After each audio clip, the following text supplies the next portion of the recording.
Hi hello నమస్తే welcome to our channel. నేను మీ Charmi. Choreographer Johnny మాస్టర్కి సంబంధించి సోషల్ మీడియాలో అదేవిధంగా న్యూస్లో మొత్తంగా వినిపిస్తున్న టాపిక్ ఏంటి అంటే ఆయన ఒక మహిళనికి సంబంధించి ఆయన అత్యాచారం చేశారని గత 5 సంవత్సరాలుగా తనని చాలా ఇబ్బందులు పెడుతున్నారనేది తను నార్సింగ్ పోలీసులకు అయితే కంప్లైంట్ ఇవ్వడం జరిగింది. ఇక ఆ అమ్మాయికి సంబంధించి ఎప్పటి నుంచో దీని గురించి వార్తలు వినిపిస్తున్నాయి. ఇక రీసెంట్గానే ఈ అమ్మాయి నెక్స్ట్ పుష్ప పార్ట్ 2లో రాబోతున్న ఒక సాంగ్లో కూడా తను డాన్స్ చేయబోతుంది అనే వార్తలు కూడా వినిపించాయి.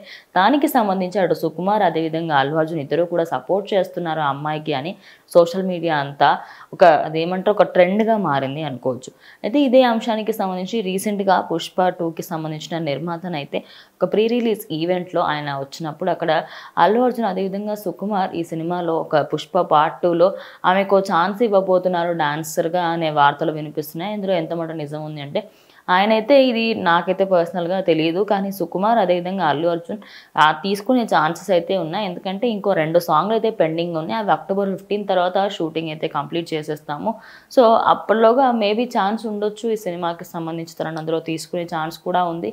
కానీ ఈ అంశానికి సంబంధించి సుకుమార్ అదేవిధంగా అల్లు అర్జున్ పైనే వాళ్ళ డెసిషన్ వదిలేశానని, నాకైతే దీని గురించి ఎక్కువగా తెలియదని, దీని గురించి నేను స్పందించాలనుకోవట్లేదని, ఎందుకంటే జానీ మాస్టర్ ఇష్యూ అనేది చాలా పెద్దగా మారిందని, అందుకోసం నేను దీని గురించి మాట్లాడాలనుకోవట్లేదని పుష్ప 2 నిర్మాత చెప్పడం జరిగింది. ఇక ఈయన చెప్పిన వ్యాఖ్యలు ప్రజెంట్ సోషల్ మీడియా అంతా ట్రెండింగ్గా మారాయి.